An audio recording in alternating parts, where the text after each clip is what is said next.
Hello there, my name is Erica Schrader, and in this video I will be discussing the life of William Carey based upon the biography that we read about him for this class.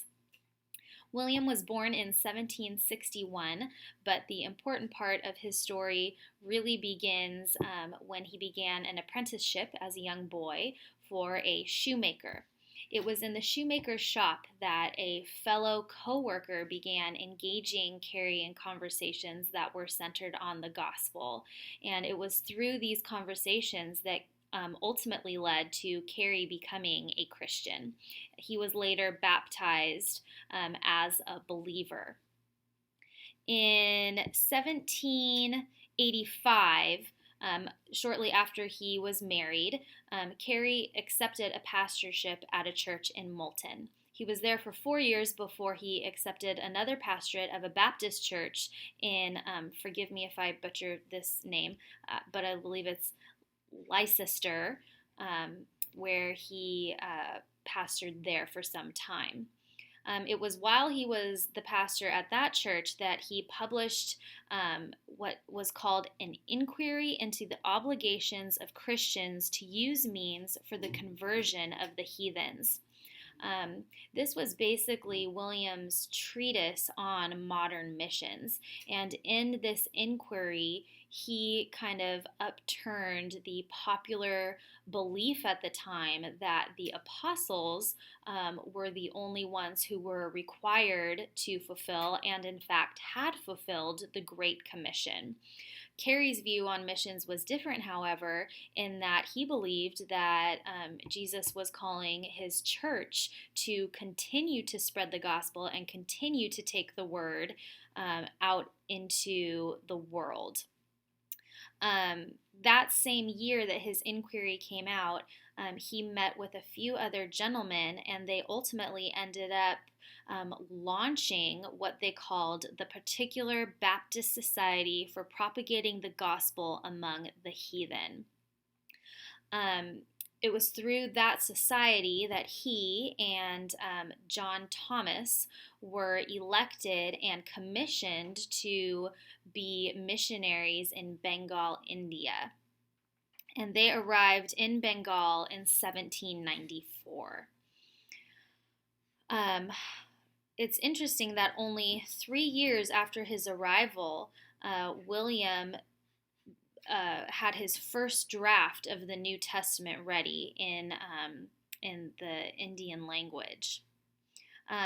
There were several events that happened in between there, including Mr. Thomas kind of coming in and out of the picture. He was kind of an interesting character in William's life. But ultimately, in 1800, William ended up moving to Serampore, India, where he met up with Mr. Ward and Mr. Marshman. It was these gentlemen that William really bonded with and did most of his greatest work in the fellowship and the brotherhood of these two other men. It's also important to note that shortly after his arrival in Serampore, he was asked to become a professor at Fort William College.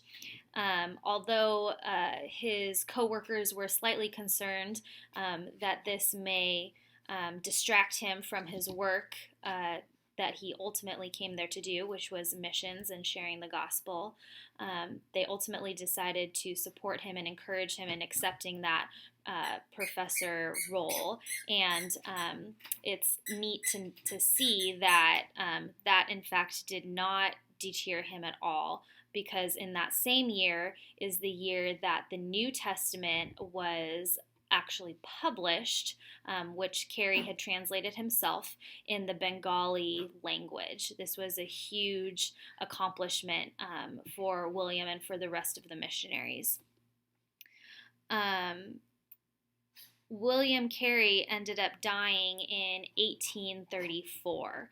He had three wives, the first of which is unfortunately well known for being kind of an unwilling participant in the missionary work, and ultimately, due to many tragic circumstances, lost her sanity in the last several years of her life, and unfortunately, their marriage didn't ever seem to really be a pleasant one.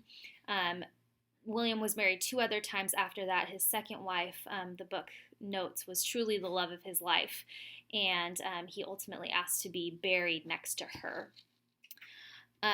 William Carey is very important in the Baptist church for many reasons.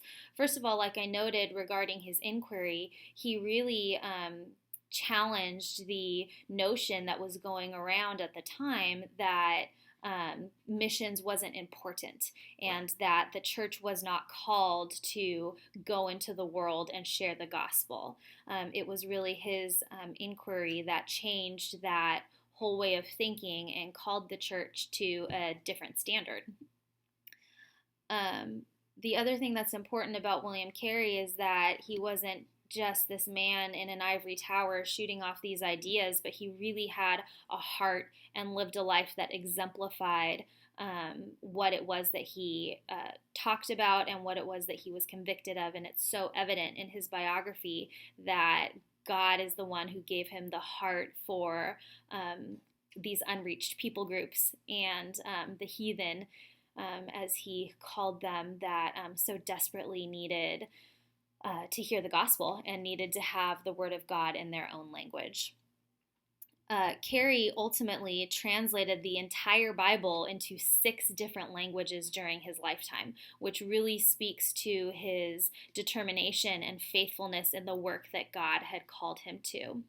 I personally found a lot of encouragement and a lot of examples to look to in William's life, and really appreciated reading his biography.